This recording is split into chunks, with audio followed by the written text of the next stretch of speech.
Welcome to the Recovery Mixtapes podcast, where we share inspiring stories of recovery from Alcoholics Anonymous speakers around the world.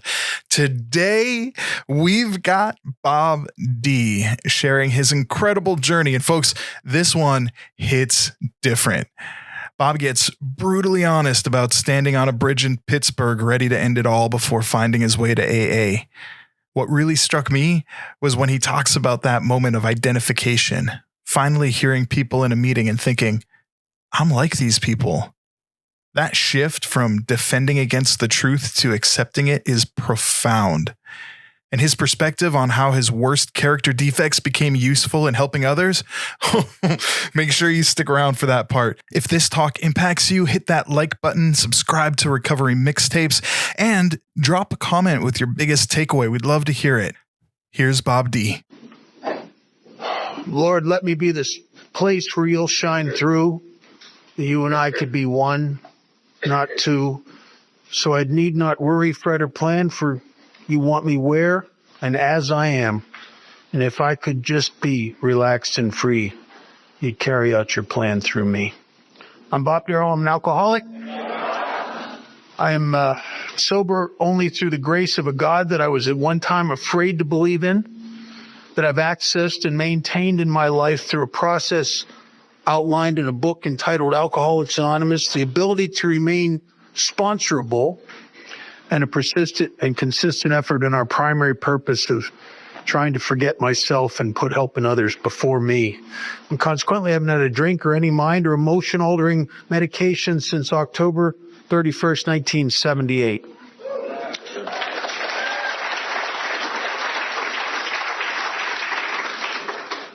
It's my personal best, actually.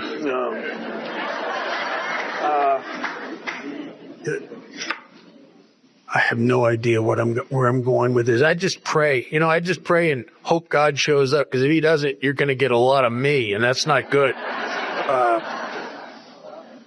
I'm just curious, how many people here in their first year? Well, right.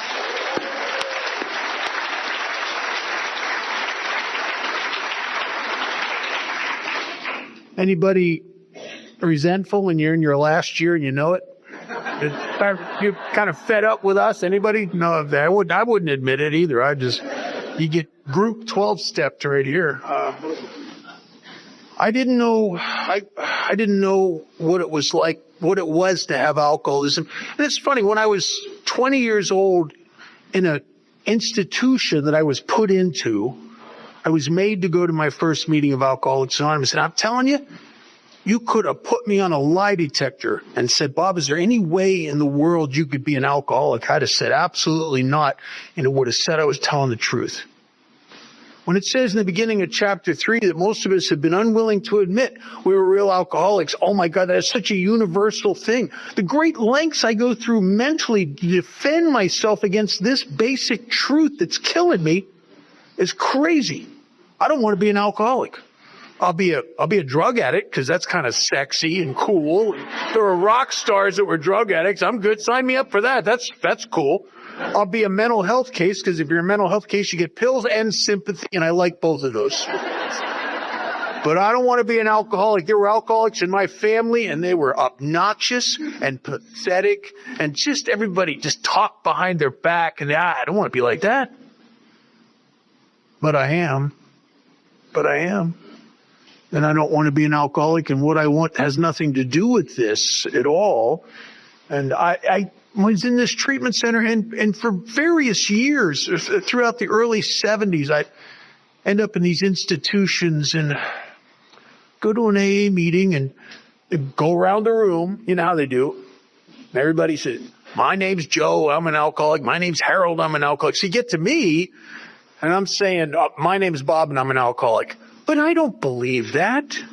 If I was honest, here's what I'm really saying. I'm really saying, my name's Bob, and God, I don't want to be here, and I don't feel very good, and I don't want any trouble with you, so I'm going to say I'm an alcoholic. But do I fully concede to that in my innermost self? No, I don't. Of course I don't. I don't even know what it is to be an alcoholic. When I tell you today I'm an alcoholic, I'm not telling you that alcohol is my drug of choice. Treatment centers confused me with that stuff. What's your drug of choice? I don't know. What do you got? I mean, I broke open a magic marker in jail one time and huffed it, hoping something would happen. They should, if you're an alcoholic, you're a chronic alcoholic, alcohol's not your drug of choice. It's your drug of no choice. You may end up in the hospital and they can give you medications and you can survive that you keep transparent with your sponsor and you pray a little bit. You can get through that. You don't have to go steal your neighbor's TV set or nothing. But if they give you alcohol and they say, we're going to give you 4 shots of 100 proof vodka every 3 hours, you're screwed. Because the first time they give me that, something happens inside me. I have a severely abnormal reaction to alcohol, but I don't know it because of the way it uses my own mind against me. And what happens is I drink alcohol, and the alcohol touches something deep in the center of my being that I don't even know exists, and it's a switch. And when alcohol hits that switch, it's the got to have more switch. And I have never had a drink in my whole life. I've never been in a guy's basement smoking a little bit of reefer, drinking wine, been at the bar with my buddies doing shots and beers, shooting pool. And after an hour, have somebody say, hey, Bob, hey, can I buy you another one? I've never had the experience of looking at them and thinking honestly to myself, no, I'm good here, thanks. I never had that. I can't, when the more switch is thrown, I ain't done until I pass out, or it's just the way it is. I have an extremely abnormal reaction to alcohol, but I don't know it. Because I don't think it's an allergic reaction. I don't think it's a phenomenon of craving, even though there were times where I'd be in a lot of trouble. I mean, a lot of trouble. I'm a blackout drinker. Any blackout drinkers in here? I'm telling you, it's hard going through life and other people know more about you than you do. It's not, I don't know about you guys, but I never found out I did something good in a blackout. Nobody ever came up to me the next day and said, oh, Bob, you were so helpful last night. I hear, you peed in our kitchen. You hit on my grandmother. You stole my stash. You told everybody you beat Bruce Lee in a karate match. Oh. So those of us that are blackout drinkers, we live under the terror of what's coming at me next that I don't remember doing. And it's never good. So I'm in trouble, and I start getting in trouble from the very first time I ever drank. But in the beginning, something happened to me. And I think if you're an alcoholic, this has happened to you. And I get an effect from alcohol that is so needed. Oh my God, it's so needed. And it's so spectacular. I become obsessed, not with alcohol per se, but with that feeling and that effect. I became obsessed with it. And I'll tell you, I think that's absolutely necessary to be an alcoholic, because if alcohol didn't do that for you at one time, why the hell are you going to let it do to you what it's going to do in the later years if you're not chasing what it once did for you? And so I had an obsession with the effect produced by alcohol coupled with this abnormal reaction to alcohol. Now, those two things in and of themselves, maybe I could have survived alcoholism on my own. But there's another aspect, and it's the hideous aspect, and it's what almost killed me. And it was the hardest to understand. I get, after 5 or 6 treatment centers, 5 or 6, maybe a half dozen times of trying to control and enjoy my drinking and failing, I get that I got that abnormal reaction to alcohol. But what I don't know, and it's killing me, is I have an abnormal reaction to abstinence. And I don't understand this. And I thought I was a mental health case because I get sober and I am not right. I get sober and you send me these AA meetings. I'm an alcoholic. Oh boy. And I sit in those meetings, but I suffer from depression. when I get sober? Anxiety to the point of panic, where I feel like I've been so jacked up from my own fears and anxiety at times I felt like I was having a nervous breakdown. I got that social anxiety disorder. I had that before it came out. Now they got pills for it. I had it before. That feeling of not fitting, like that feeling of sitting in a room with this sick, depressing, lonely feeling like it's all of you and then there's me. And as if sober, some invisible yet impenetrable barrier comes up between me and life. And I'm like a little kid sick in the house that can't go out to play with his nose pressed up against the window looking at everybody else out there, and I can't get there. And there's a line in the book that says, the alcoholic will know a loneliness such as few do. And the only thing that made that barrier dissolve away was whiskey. Beer was slow. I'll drink beer if there's nothing else, but I'm a get downtown now kind of. I like 100 proof whiskey. Cause instant gratification is not quick enough for me. And I want right now. So I get physically sober, because what happens? I get that allergy to alcohol. I start drinking. I can't stop. So I burn my life to the ground. Things are bad. I'm in trouble again.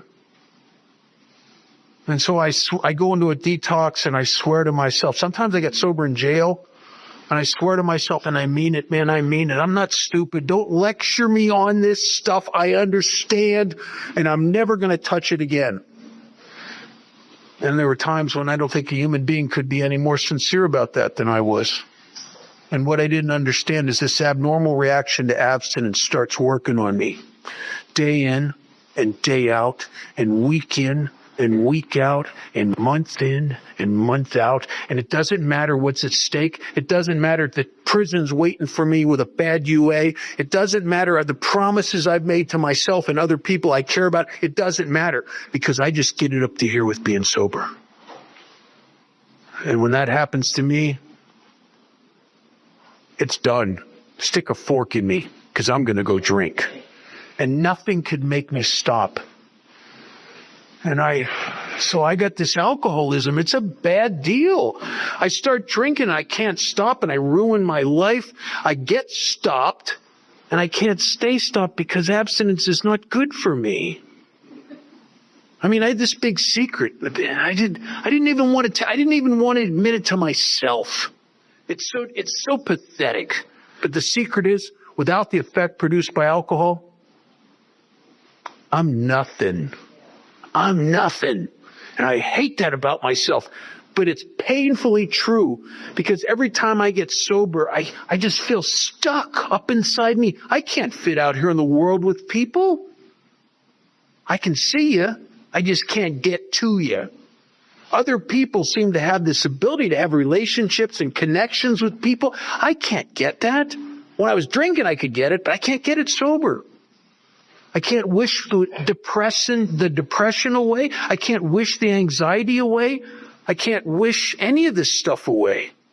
And you guys keep telling me my problem's alcohol. Yeah, I know. I know it looks like that.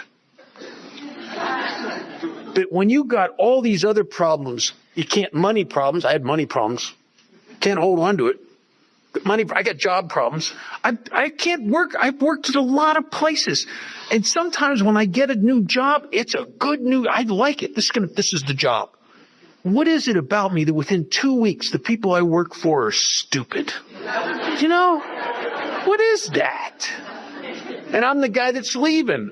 Some of those places were doing it wrong successfully for decades.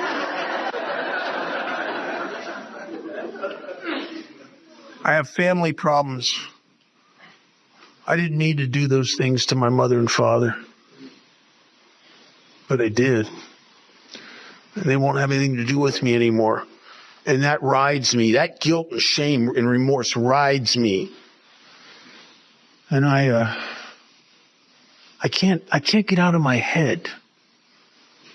And I'm lonely, and I'm depressed, and I'm anxious, and I'm afraid, and I don't fit anywhere, and I have job problems, I have relationship problems, I have family problems, and you tell me alcohol is my problem.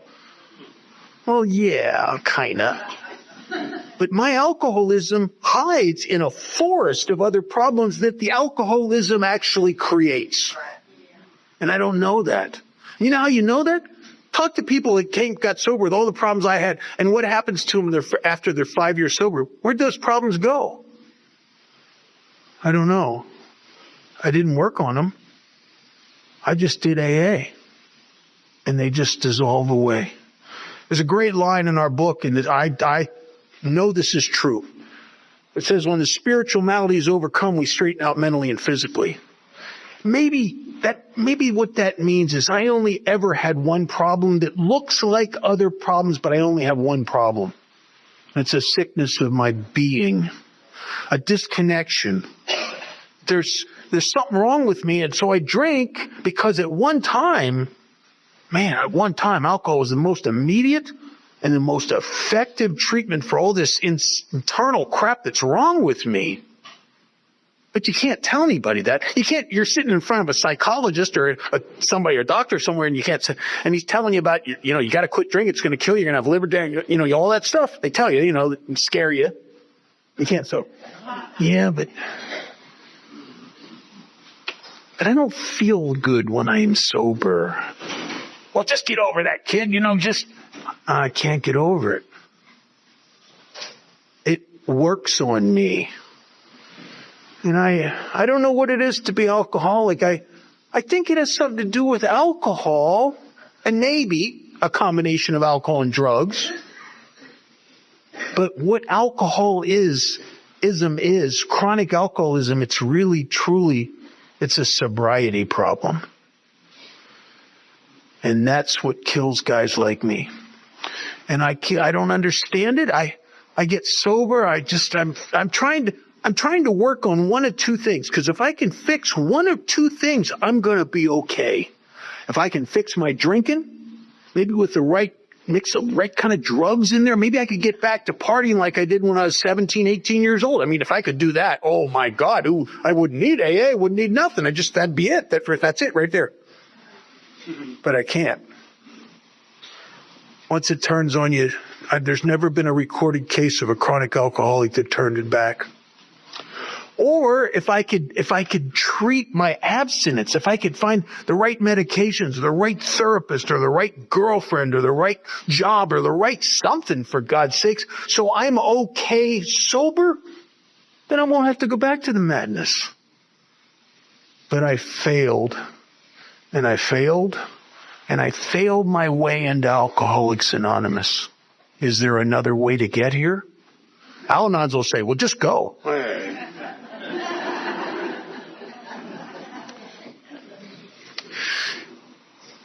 I had to suffer my way to Alcoholics Anonymous.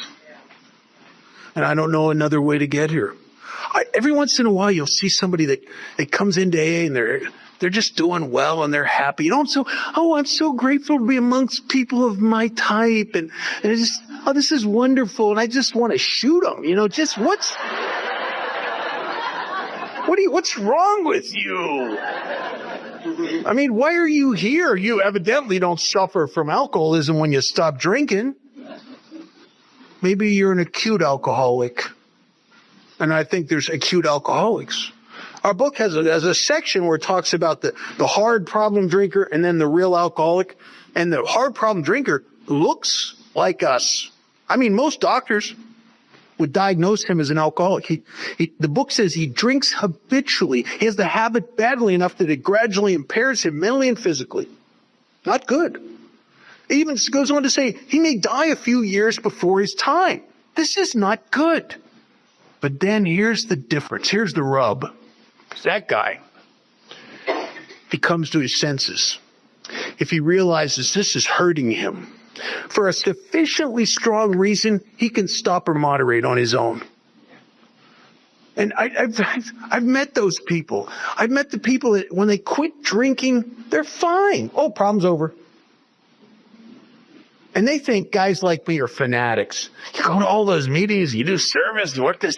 You don't have to do that. You're crazy. Why do you do all that?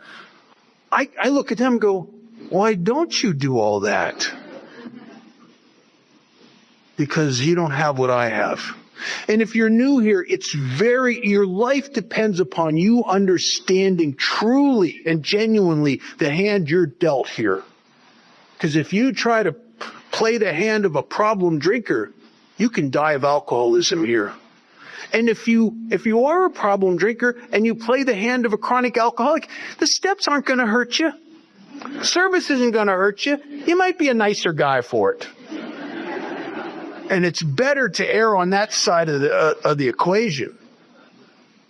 Because do you want to bet your life that you don't have what I have and some of these other people have? Want to bet your life? I don't. And so I'm an alcoholic, and my alcoholism starts where the bottle ends, and I end up in treatment center after treatment center. And I remember one time, this was not my last run, but the run before that. And it was right before I went out, this was the run that ended me up facing 2 years in prison. And I was in a recovery house, and the guy who ran the place, he's a nice guy.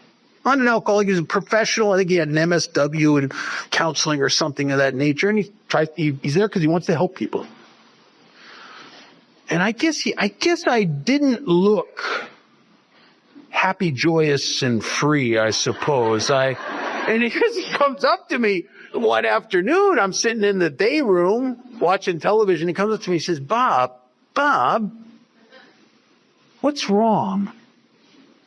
And I remember looking at him and thinking, he's a professional. Man, I'd like to tell you, because maybe you could help me. The problem is I don't know what's wrong. It's not that anything in particular is wrong. It's just, for God's sakes, nothing's right. Now, how do you explain that you feel like a fish out of water? How do you explain that everything is out of sorts with you? How do you explain that you don't feel the way other people appear to feel? That was one of the great points of separation for me in the years I was in and out of treatment centers where they made me go to AA. I became to a point where I knew I got a lot of problems. I thought it was some kind of mental illness. At one time, I thought it was a brain tumor. I remember thinking, I was in I'll tell you this story. I put my hand in a drunken rage through a window, and I couldn't stop bleeding, and some people felt sorry for me. They took me to the emergency room. Well, they stitched me up, and they gave me some x-rays, and so I'm sitting in the waiting room of the emergency room, and I'm starting to sober up. They don't have a bar in an emergency room. I'm telling you, if they ever needed a bar somewhere, they need one right there. They need one. But they don't got one. So I'm physically starting to sober up, and I don't want to sober up, but I can't. I'm stuck here. There's a rack of pamphlets in there, medical pamphlets, diabetes and heart disease. And this one pamphlet, it said the 7 warning signs of cancer. I don't know why. I grabbed that pamphlet off that rack, and I'm reading that pamphlet. And one of the warning signs of cancer just stood out. And it was unexplained intermittent bleeding. I remember reading that thinking, ooh, wait a minute. I did dry heaves sometimes and blood comes out. Matter of fact, there have been 1 or 2 occasions I've been bleeding out of both ends. I got terminal cancer. Oh my, and it was like an epiphany. I thought, oh, and it's gone to my brain. I must surely have a brain tumor. And I thought, oh my God, that explains the blackouts. That explains why I flip out on people for no reason at all. They say one little thing and I just go off on them. It explains why I don't fit anywhere. It explains my depression to the point of I'm catatonic. I'm so withdrawn into me. My God, I have a brain tumor. And I would sit and I'd think about that brain tumor. I'd fantasize about, one day, of course, they're going to find out. They're going to take me to a cancer ward somewhere. And they're going to find out I have a terminal brain tumor. They're going to call my mother and father, who thought I was a bum and would have nothing to do with me. And they'd come running to the hospital, realizing how wrong they'd been. Oh my God, Bob, we're going to put you back in the will. We're going to start taking care of you. They'd be just heartbroken. And all my ex-girlfriends would find out that I wasn't a bum. I had a brain tumor, and they'd be properly ashamed of themselves, running to the hospital. And I end up in a detox later. You know how when you check into a detox, they have a medical guy of some sort, giving you, vital signs and all that stuff. And the guy's starting to talk about alcoholism. I said, Doc, I got a brain tumor. And he looks at me and he goes, has that been verified? Yeah, yes, it has. By the most intelligent person I know, me. And so he sets me up for a whole bunch of tests, right? I mean, they put me in the tube, they did blood tests, they did all kinds of stuff. And I'm waiting for my redemption when everybody's going to realize how wrong is that. I don't care if I'm going to die, but they're going to be wrong and I'm going to be right. I love that. And he calls me in, I'm ready for my redemption, and he calls me and he says, listen, you don't have a brain tumor. Matter of fact, you don't have cancer at all. All we could find is you have a small ulcer and a small hemorrhoid. And he was excited. He said, you're not going to die? Isn't this amazing? I wanted a second opinion. You know what I'm saying? Now, I couldn't say that. You can't say that. But are you sure, Doc? I mean, oh, my God, my whole dream was just dashed right there. Now, if you can identify with that and dying of a terminal illness feels like a good idea to you, you don't have a high mental health quotient, I'm telling you. But he told me, he said, listen, kid, what you have is alcoholism. I'm in my 20s. He said, because you're a young kid in your 20s, it's going to kill you, but it might take 5 more years before it kills you. And later, on my last drug, before I started, I was in a halfway house, and I'd been sentenced to 2 years in prison. And I know, man, many times I've been very serious and made up my mind and never going to touch that stuff again. Well, I'm at that place again. I don't want to do the 2 years. I don't jail well. I don't want to do the prison time. And, I'm in there and I'm not drinking and I get no relief day in and day out and week in and week out and month in and month out till I'm just up to here with being sober. And abstinence drives me insane. The craziest, most self-destructive thing a guy like me can do in that spot is to take a drink, and yet it drives me so insane it seems like a viable idea again. In spite of the fact that the party's done, it's not even fun anymore. But my head, which I listen to because it's in my voice and I think it's brilliant, has convinced me that I can drink. And you know what happened? I got a 6-pack of tall boy Colt 45s because I have this fantasy that malt liquor's stronger. And I'm drinking a couple of them, and this obsession with vodka came over me. I had to go out and get a quart of vodka. And then the rest is history. I get drunk on the vodka, sloppy drunk. And when I'm drunk, I get smart. I get so smart that I can see clearly what's wrong with some of the counselors, and they need to know. And I go to tell them, and of course I get thrown out of there. And I'm living in the park on the north side of Pittsburgh. And I don't know. I don't know how long I'm living in that park. I have no idea. 10 days, 2 weeks, I don't know. But it was long enough that I have the tremors are back and they're bad. And I don't eat. It's because I don't eat. I got my gums bleed and I got sores that don't heal because I don't eat. I'm not against eating. I'm just not going to, if I can hustle, if I can panhandle $3 and I have a choice between a half gallon of Richard's Wild Irish Rose and McDonald's loses that debate every single time because I need the medicine more than I need anything. Just to put the insanity, the madness at rest. I need that. And so I come to on this park bench. I don't know if 10 days, 2 weeks. I don't know. And here's how I come to the last couple years I drank. I come to and I grab myself like this, like I want to jump out of my skin. And I rock back and forth because my nerves are shot. They're just shot. And I get this anguish, this This horrible, horrible anguish that is like hell. It's like hell. I remember one time thinking about, when I was later going to kill myself, thinking about what the nuns had said about, if you commit suicide, you go to hell. And I said, thinking, is it worse than this? Could it be worse? It can't be worse than this.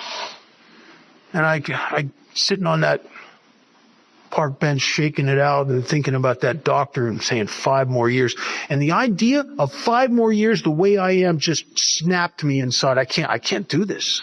And I'm going to kill myself. And when I thought about committing suicide, it's like I started to feel better. It was like I got hope, because in a weird sense, what I'm trying to drink for is to blot me out.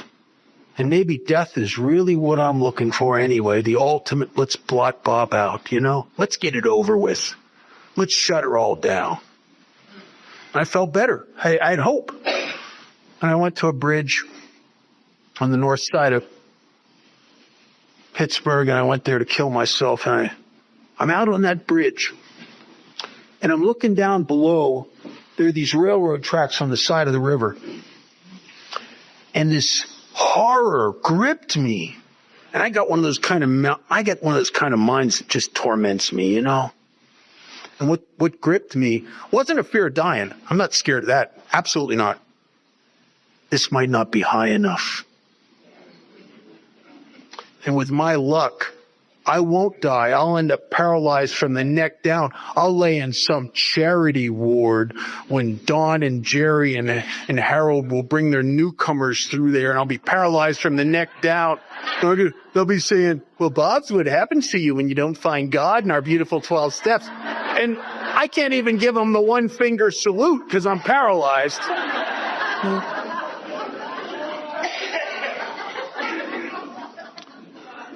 One of my favorite lines in the book, it talks about getting to a place before you believe in God, before you think AA is going to help, before you believe in a sponsor, before you believe in any of that stuff. It says you'll come to believe in the hopelessness and futility of your life, Bob, as you've been living it. If you've sworn to yourself that you're never going to drink again and you drink again, if you've been to therapy, if you primal screamed, if you were hypnotized, if you tried all the medications, if everything you've tried has failed and you have been trying to jumpstart that party. I spent the last 2 years chasing the ghosts of parties past. If I could just get back to that feeling. And when it's done, it's done. It's done. And I'm finally an alcoholic of the hopeless variety. And I remember there was a guy in Pennsylvania who used to talk about that. He told me one time, I came back off a run. I was in another treatment center. He brought a meeting in there and he said, well, you're just not an alcoholic of the hopeless variety. I didn't know what he meant.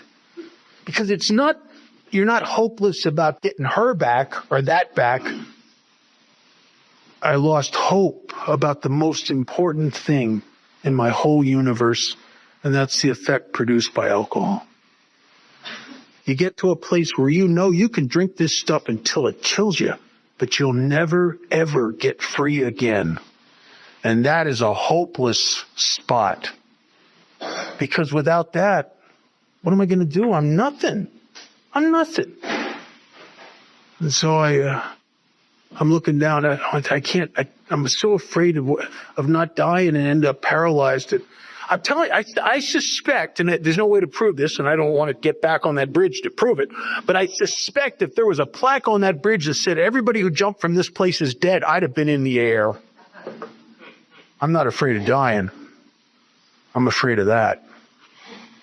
And I ended up in hitchhiking cross country because I got the 2 years coming at me now because I'm not in the place I'm supposed to be, and I'm going to miss an appointment with my PO, and I know what's happening here.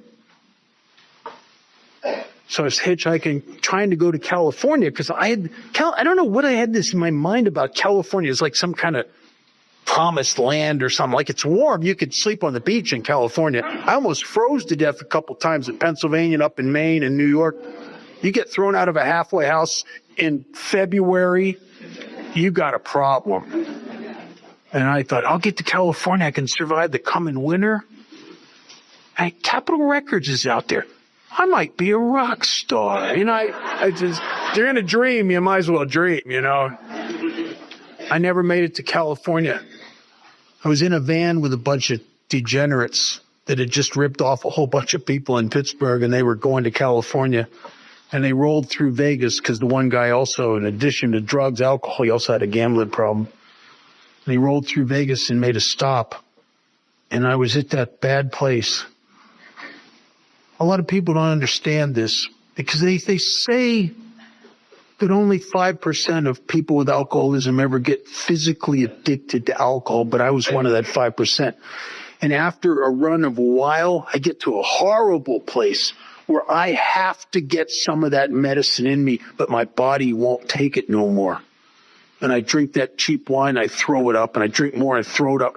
And my body's just saying, we've had enough of this.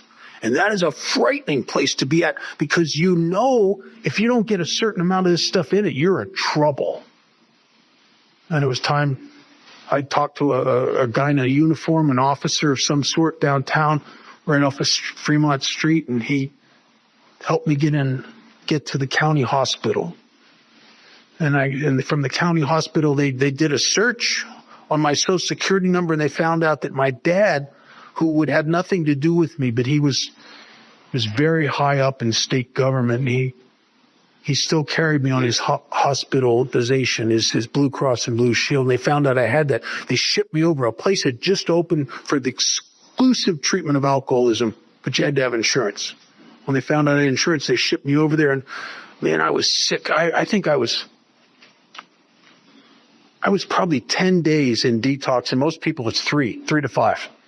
But I was in bad shape. And I finally, they got me cleaned up enough, and they had to give me clothes, because the clothes I had on, they had to burn those. I mean, these are, Jesus. I had a pair of engineer boots that had duct tape around them.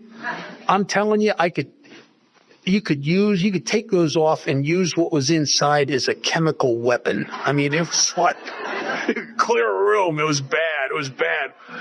And they gave me clothes to wear from their, grab bag, people leave stuff, And I think my first outfit that I got to go to meetings in, I think I had a check shirt, check pants, and the checks didn't match. That's later became a fashion statement, I think. And I got to go to the meetings of Alcoholics Anonymous in there. And it's funny. Now, by this time, I've probably been to 150 AA meetings in institutions up and down the East Coast. But I can't hear you. Matter of fact, I think you're all stupid. You're this happy, clappy stuff. And, to be in some halfway house, I just came off the streets. I burnt my life to the ground, and I have to get my face rubbed in how wonderful your life is and how much God loves you and your miracles in your life. Oh my God, shoot me. I remember sitting in a halfway house in Newcastle, Pennsylvania, thinking, my God, I've died and gone to hell. This is hell. But something was different. And I think when you finally become an alcoholic of the hopeless variety, guys like me stop defending myself against the truth. And for the first time in all those years, I sat in a meeting and I could hear you. I could hear you. And my first sponsor, he brought a meeting in there twice a week because he knew he had to look for guys like me for his own recovery. And I listened to him, and it's the first time ever in my life where I sat in an AA meeting and I started nodding my head. And I started thinking, my God, I'm like these people. And in the midst of that, in my hopeless condition, and I want you to understand, there is not a hopeful quadrant in my life. Everything's bad. Everything's a problem. But yet I heard him, and I identified with him, and I thought, and I don't have any entitlement. I mean, I've been crushed. But well, watch this guy, and he laughed a lot. He really looked like he was having a good time sober. Matter of fact, I remember thinking to myself, he looks like he's happier sober than I was when drinking worked. And I dared to hope something I have no entitlement to at all. If I asked him for help, and I did everything that he did, is it possible that whatever has happened to him that's made him sober and happy at the same time, is it possible that could happen to me? Because I can't get happy and sober in the same zip code. And I went up to him, and I was scared because I feel like such a worthless piece of crap. I don't have any entitlement, and I'm afraid of people. And I always think that you must feel about me the way I feel about me, which is not good. But I went up to him, and I dared ask him to sponsor me. I said, would you sponsor me? And if you will, I'll do anything you ask me to do, thinking that it might make it easy. What I was trying to say is I'm not going to be a problem. And he lit up. He was delighted to help me. He's been coming into that detox twice a week looking for somebody like me. He found me. And when I said to him, I'll do anything you ask me to do. Listen, if you're new, I had no idea how much stuff that was. Oh my God. I mean, I don't know. And there's nothing in AA that before you do it looks like a good idea. You know, AA's a funny place. It doesn't look like it works until after you've done it. Right. And then we all say the same thing. Oh man, I should have done that years ago. I don't know what's good for me. And yet my ego thinks it does. But I had been crushed a little bit by this failed suicide attempt, the hopeless condition of mind and body, and the desperation. Did an angel get its wings? And so this line in the book, before you ever come to believe in AA, your sponsor or God, it says you'll come to believe in the hopelessness and futility of your life, your reality as you've been living it. And then it says when you get to that place, there's nothing left. Nothing left. Except to pick up this simple kit of spiritual tools that the people in AA have been offering me, but my arrogance won't let me pick it up. Because I know better. My mother was a therapist. I worked as a counselor and a director of inpatient treatment for a while at a place. I want somebody. This guy that I asked to sponsor, I found out later he didn't even have a high school education. Lived in a mansion up on the hill with tennis courts, but he didn't have a high. You got to find a reason to judge people. You just have to, you know.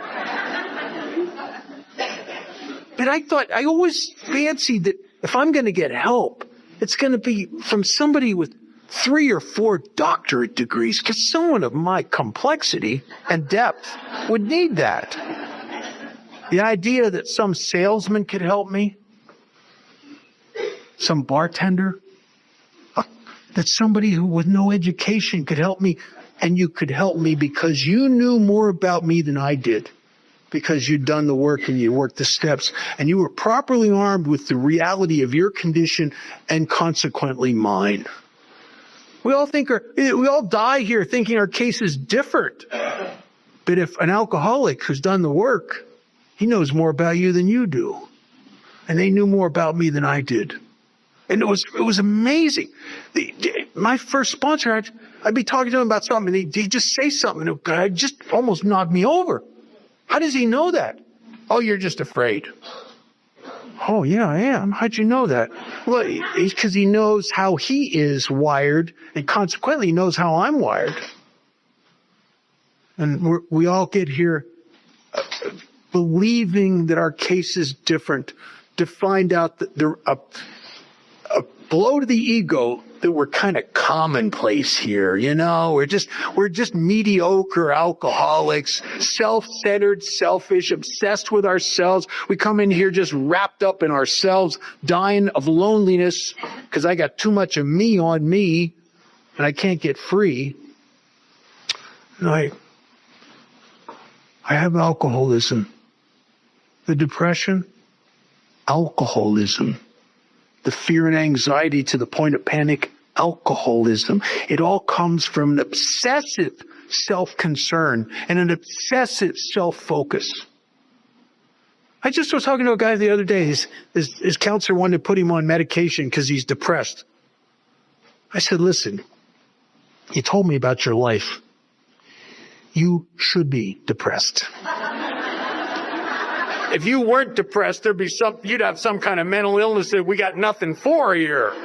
But you should be depressed, but we're going to help you dig yourself out of that hole. You're going to get to make amends. You're going to get to face all that stuff that's overwhelming you. And you're going to get to do it all with a power greater than yourself at your back. You're going to have a wind at your back that's going to carry you through that stuff. I've often, my first sponsor, he got me to pray. I didn't want to pray, but he got me to pray. And it was there's a great line in We Agnostics, and it's been my true experience and the experience of dozens and dozens of people I sponsored who were like me, who were either agnostic or atheist when they got here. And the line is that God does not make hard terms with those who seek him. Isn't it odd that a guy who cussed God, a guy that used to have arguments with religious people, a guy that was sort of an anti-God guy, could start reluctantly, with more disbelief than belief, turning my consciousness towards something that I don't even think it exists. And God, he rewarded that. I went 5 yards down the field and God came 95.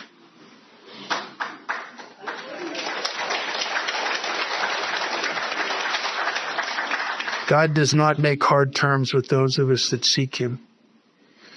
And just as there, and it's scary for me because I get this ego that's always tormenting me. And, it's just things like you start seeing these little miracles happen, and, get the job that's perfect for you and your sponsor tells you exactly what you need to hear when you need to hear it. It's all those little coincidences. But I'm afraid. I'm afraid to believe it's God. This is silly, but it was almost as if I was going to go to a meeting one day and I finally believe in God, and everybody's going to turn and laugh at me. We got another one. So I'm afraid of looking stupid. Stupid's been a way of life for me, but I'm afraid of looking stupid. And so it took a whole bunch of coincidences, a whole bunch of experiences that were beyond my comprehension to convince me that there was something here.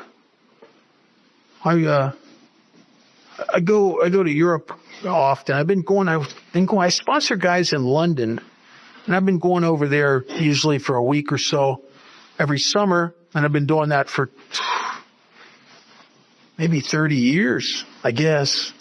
First time I went over there, I stayed down in Trafalgar Square, and I walked the city. I like to walk a city. You can really get a feeling for a city. You walk the streets. And this is the old historic Westminster area of London. It was amazing. I mean, they got some stuff there that's really old. I mean, old. In Vegas, you can't find a house that's more than 50 years old. You can go over there, it's thousands of years old stuff. It's amazing. And they had these street lights, and the street lights weren't like we have. They weren't electric. They were gas. And they were turned on at night by a computer system that when it's time, turns the gas on and lights the street lights. But on the side of the old poles, there was a little box about this big, about this high, and it came out the side of the pole, and it was welded shut and painted over. But I found out from a friend of mine over there that back in the day, before they had the computer deals, that was actually a little door. And there was a guy who would go up and down the streets of London at twilight, and he'd open that little door, he'd stick a key in there, and he'd turn that gas on. He'd reach up with a long pole, he'd light that street light, close that door, go down to the next light, and he'd do that, and he'd just do it. And there's a couple guys, they did the whole area. But you could go up to the top of the highest building in Westminster and look out over that part of London, and you couldn't see where the guy was that's lighting the streetlights, but you could see where he'd been. And I could sit in a meeting of Alcoholics Anonymous at 2 years sober, and I don't know where God is. But my God, the evidence had piled up. The coincidences piled up. I could see where he'd been, and it was overwhelming. Even the skeptic and the cynic that I am was overwhelmed by my own experience. Not because you said it, not because it says it in the book. It's experiential. And that is so perfect for a guy like me, because there's going to come a time in your sobriety where you're going to be backed up against the wall. And if you haven't had an experience with God that you can return to, you're screwed. And I've had those times happen. My 11th year of sobriety, toughest year of my sobriety. I was married quite a few years, had a 2-year-old daughter. Something was wrong with the marriage, and I didn't understand it. I somehow thought I did something, or I've done something. I don't know. I don't know what's going on. But we ended up getting a divorce. You can get a divorce quick in Vegas. And we got a divorce, and find out the day after, right when the divorce was final, my wife and 2-year-old daughter, who I just adore, moved in with my best friend and a guy that I sponsored. And I found out they'd been sleeping together for the last year of my marriage. And I didn't know it. And all of a sudden I understood why we're getting a divorce. All of a sudden I understood things I didn't want to understand. And it was very, very painful. But Alcoholics Anonymous and God's grace will rise to meet you where you're at. And it did. And I got through that. I started after a little, this sounds so crazy. It is crazy. After a little while, my daughter's mother and I became very good friends. We're really good friends to this day. The guy who he had the affair with, they ended up getting married, and he was having a hard time being married to her, so he asked me to sponsor him again, and I did. I mean, where else in the world will a guy who's tried to help the guy who cheated on his wife with him save their marriage? I was trying to save their marriage. You know why? Not because I'm a good guy, but because he was at that time, a great stepfather for my daughter. I saw the value in that, and I care about her a lot. And she's 37 years old. She's made me a grandfather. I have a grandson who's 3 years old. He's brilliant. He's very handsome, and he looks like me. I don't know what to tell you. But my daughter is the bar for mental health and emotional health for me. She is I don't know how she came to be my daughter, but she's one of the most well-balanced people I've ever met. And she has problems. We all do. Human race has problems. I remember before she met her husband, she was dating a guy. I didn't like him. But I tried to act like I liked him. I didn't like it because I knew he was a player and I knew he was going to hurt her. But I was hoping that it wasn't going to happen. And it happened. And he got caught cheating on her, and it was horrible. And my daughter's heart's broken. So we have a daddy-daughter date night once a week. And I go to meet her for dinner. We're sitting there and she's telling me about all this stuff. And I'm trying to be her dad. You know, I love her. I just want her to be okay. So I'm fumbling around, like saying stupid things. Well, maybe you got to kiss a bunch of frogs before you meet your pet. You know, I don't even know what I'm doing, right? But I love my daughter. So she went home that night. I went home, and I'm going to meet her next week. And I'm excited to meet her because I'm her dad and she needs me. So I go into the restaurant. She's sitting in a booth. I slide in across from her. I said, "Hey, Kate, how's it going?"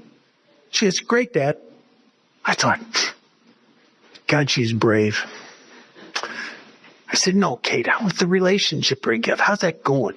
She said, "It's fine, Dad." She said, I'm going out on a date next week. You can't wallow around in that stuff. You got to move on. And I'm looking at her thinking, you can't possibly have gotten enough mileage out of that. I would have taken 5 AA groups hostage on that problem. I would have made my sponsors' eyes glaze over. I would have people in AA offering me medication and stuff just from the, you know what I mean, right? But I am something the book points a finger at. I'm an extreme example of self-will run riot. The book says, though you usually don't think so. My daughter's not. She has feelings. She gets hurt. She moves on. She doesn't obsess with that stuff the way I do. She's just a person who feels the feelings and moves on. And that's sometimes that level of mental health is, I think, how does she, I wanted to ask her if she'd sponsor me in relationships at that point.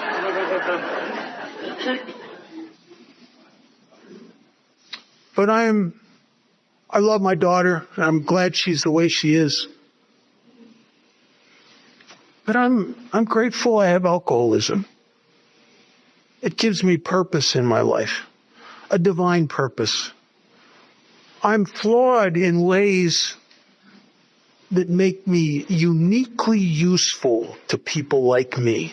Now, I can't help everybody, but I'm really good with the guys I sponsor. If you're sick like I'm sick, if you worry about yourself a little more than other people, if you are quick to notice what's wrong with people, if you're a little judgy and you don't know it because you're right, I'm your guy, right? I'm your guy. And we have more similarities than we have differences here. I don't know if I want to go there. Yeah. I was at the International. It was a little disappointing to me. There's a sentiment now where they pick speakers for diversity, inclusion, and right? They do that a lot. And I understand. It's a nice sentiment. You want to put that out in the world that AA's, it doesn't matter where you are, what preference, sexual preference you have, what race you are, you're welcome here. And that's good. That's been true. But the way they're putting it out is there's an implication in that as if we don't know that. We don't have that. Let me tell you something. If you know the history of Alcoholics Anonymous, we had that before anybody had it. In 1942. Now picture the United States of America in 1942. There's no integration. People that were homosexual were like they were looked at as bizarre. A guy comes to the new AA club on 24th Street. Bill's sleeping there on a cot up in the attic, and he's sleeping there because he stood up for the principle of we're not going to get paid for helping people. So when Charles Towns offered him a lot of money to take people through the steps in Towns Hospital, he turned it down, and they lost their house, and he's sleeping on this cot. And a guy goes up and wakes him up and said, Bill, we don't know what to do. There's a guy downstairs, and he's been a sex offender. He's a heroin addict. He's a black man. He has a platinum blonde wig and falsies. And now, in 1942, that guy would stand out a little bit, I suspect. And Bill said something. He said that is the basis of what we're about here. He says, is he an alcoholic? The guy said, yeah. Get him a cup of coffee and make him feel welcome. And that was decades before anybody even thought about that stuff. We had that stuff because the death from alcoholism is more powerful than anything else. We have a common bond here because we have a common problem. That's why we want you to have alcoholism. Anybody can come to AA, but we prefer that you have what we have, that you suffer from what we suffer, because if you do, then the steps are a very viable thing for you. They'll change your life. And what makes AA the strongest treatment for alcoholism in the history of the planet is that we have a common problem. We all suffer from alcoholism. Now, you may have other problems, but if you have alcoholism, there's a commonality here. There's a unity here. And we have a common solution. And it makes AA like a laser. A laser is a beam of light focused so tightly, it'll cut through a steel beam because we have only one problem and one solution. We're focused like a laser. But if you open that up and you spread that light beam over a large enough area, you can't even read a newspaper from it because it loses its power. The power of Alcoholics Anonymous is in our focus. And that's why we don't suggest anything else. You're not going to, there's no smart recovery workshops in AA. There's none of that stuff. We have a solution, and it's worked very well for us and saved thousands, if not millions of people's lives now for over 90 years. And we know it works because it worked for us. It's not theory. It's experiential. And that is beautiful. That we have something and it works under all conditions. I've Alcoholics Anonymous, I turn into AA. My solution to any situation in my life, and the guys I sponsor, do more AA. Because that's where God will talk to you. He'll talk to you sometimes when you're on a 12-step call. He'll talk to you when you're in service. He'll talk to you when you're helping with the chairs after the meeting. He'll talk to you.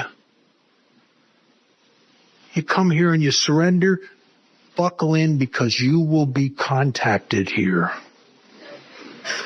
by the ultimate power in the universe. And if you are diligent and you clear away some of the wreckage of your sobriety, if you clear away some of the aspects of your ego and you get smaller, God's grace is very accessible to you.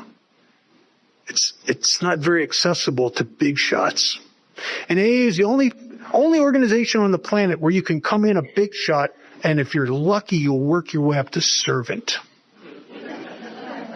Everywhere else, it's the other way around. You come in and you sweep the floor. Maybe one day you're the manager. AA, the highest you get here is servant. And that's perfect. Because you fall in love. You can't deny this. You fall in love with that you serve. Some of you know that from your children and in your work, that what you serve, you fall in love with, and what you continue to serve, you continue to stay in love with. I have a purpose in my life. I know who I am. I know what I have. I know exactly who I am, and I know what my life's about. I have a purpose, and it's helping other drunks. And it's a divine purpose. The worst about me becomes useful in that purpose. And Mark Twain said it. My favorite Mark Twain quote: the two most important days in any human being's life is the day you were born and then the day you realized why. I know why I'm alive today. To help God's kids. Thanks for listening.